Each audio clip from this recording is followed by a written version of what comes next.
میں مولا حسین سے نہیں ملوں گا، میں ان سے ملنا ہی نہیں چاہتا۔ میں آج آپ کو ایک ایسے شخص کا واقعہ بتانے جا رہا ہوں جس نے اپنے سر کا امامہ اتار کر مولا حسین بادشاہ کی زری کے اوپر پھینک دیا کہ اب میں آپ سے نہیں ملوں گا، آپ کے در پہ نہیں آؤں گا، آپ نے مجھے زیارت نہیں دی ہے۔ اور اس شخص کے ساتھ ایسا کیا ہوتا ہے کہ وہ جس سے ملنے آیا تھا اس سے نہیں مل سکا لیکن کسی اور سے ملا ہے۔ کتنا بڑا معجزہ ہے اور کتنا بڑا واقعہ ہے، اور اس ویڈیو میں آپ کو ایک بہت بڑا میسج ہوگا، میری طرف سے نہیں بلکہ مولا کی طرف سے۔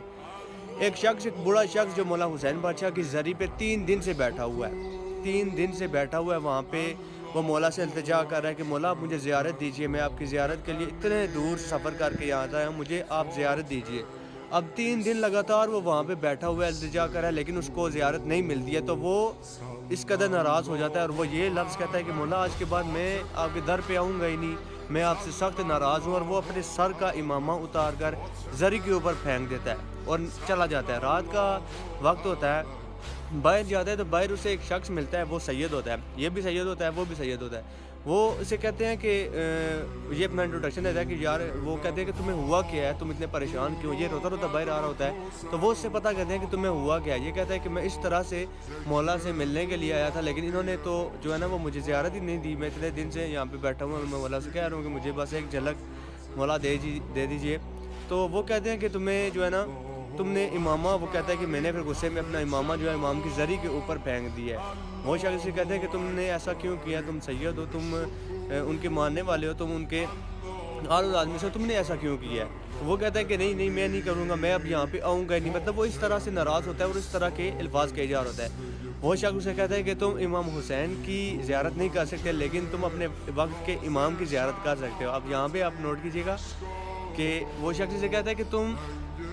امام حسین کی زیارت نہیں کر سکتے لیکن امام زمانہ کی زیارت کر سکتے ہو۔ وہ شخص اسے بازار میں لے کے جاتا ہے کہ آؤ میں تمہیں بتاتا ہوں کہ تم کیسے کر سکتے ہو۔ بازار میں سے لے کے جاتے ہیں تو وہاں پہ ایک دکان پہ سبز رنگ کا امامہ جو ہوتا ہے، وہ کہتے ہیں کہ اس شخص کو، وہ اشارہ کرتے ہیں کہ اسے دے دیا جائے۔ یہ جاتے ہیں، وہ پہنتا ہے، وہ امامہ اپنے سر پہ رکھ لیتا ہے۔ اب نیا امامہ لے کر جب واپس وہ زری کی طرف وہ شخص اسے لے کر آتا ہے، وہ اجنبی شخص، تو وہ فجر کی اذان کا وقت ہو جائے۔ اب رات کے وقت وہ سارا بازار میں جب ہو کر واپس آتے ہیں تو نماز کا، فجر کا وقت ہو چکا ہوتا ہے، تو وہ تب وہ نماز پڑھنے کے لیے اسے کہتے ہیں کہ تم جاؤ اندر نماز پڑھو۔ تو وہ شخص ابھی نوٹ کرتا ہے کہ میں سب میں جو ہے نا نماز کی سب میں شامل ہو گیا ہوں، نماز پڑھنا شروع کروں، لیکن یہ جو میرا اجنبی شخص ہے یہ نماز میں داخل ہی نہیں ہوا، یہ مطلب نماز میں نے شمولیت اختیار ہی نہیں کہ یہ ساتھ کھڑا ہے، ایسے ہی کھڑا ہے۔ وہ شخص سوچتا ہے کہ جب نماز ختم ہوگی تو میں اس سے پتہ کروں گا کہ آپ نے نماز کیوں نہیں پڑھی، آپ اس میں شامل کیوں نہیں ہوئے۔ جب نماز ختم ہو جاتی ہے تو اب وہ دیکھتا ہے پیچھے، تو پیچھے کوئی ہوتا ہی نہیں ہے۔ اب یہ بڑا پریشان ہو جاتا ہے کہ اجنبی شخص کون سا، اس نے میرے سوالوں کا جواب ہی نہیں دیا، یہ کون تھا؟ پھر اس کے ذہن میں یہ خیال آیا کہ میں جا کے دیکھتا ہوں جس بازار سے میں نے جو ہے نا امامہ خریدا تھا، اور اس شخص نے اسے اشارہ کیا تھا۔ اب ظاہر سی بات ہے، اشارہ کیا تھا، کوئی اسے دیا نہیں تھا، تو اس شخص نے مجھے دے دیا تھا، یہ اس کا جاننے والا ہوگا۔ تو وہ اس کے پاس جاتا ہے، بازار میں جا کے جو ہے نا بازار میں پہنچتا ہے، تو پھر اسے خیال آتا ہے، اس کے ذہن میں یہ بات دوڑنا شروع ہوتی ہے کہ یار ابھی تو رات کے جو ہے نا 3-4 اس طرح کا کچھ ٹائم ہوتا ہے۔ وہ کہتا ہے کہ ابھی تو بازار بند ہے، تو وہ پھر سارا وہ سوچتا ہے، پریشان ہو جاتا ہے کہ یہ بازار تو بند ہے، تو میں کیسے آیا تھا، یہ دکان کون سی کھلی ہوئی تھی، امامہ مجھے کس نے دیا تھا، یہ سارا ماجرا ہوا کیا، اور وہ شخص کون تھا میرے ساتھ۔ پھر وہ اسے ریئلائز ہوتا ہے کہ جب اس بندے نے کہا تھا کہ تم امام حسین کی زیارت نہیں کر سکتے لیکن امام مہدی علیہ السلام کی زیارت تم کر سکتے ہو، تو تب اسے پتہ چلتا ہے کہ یہ امام مہدی علیہ السلام تھے۔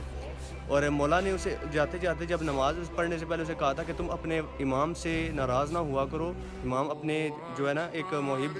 اب سب سے بڑی جو ہے نا ایک غلط بات ہم مومنین میں یہ ہے، ہر بشر میں، کہ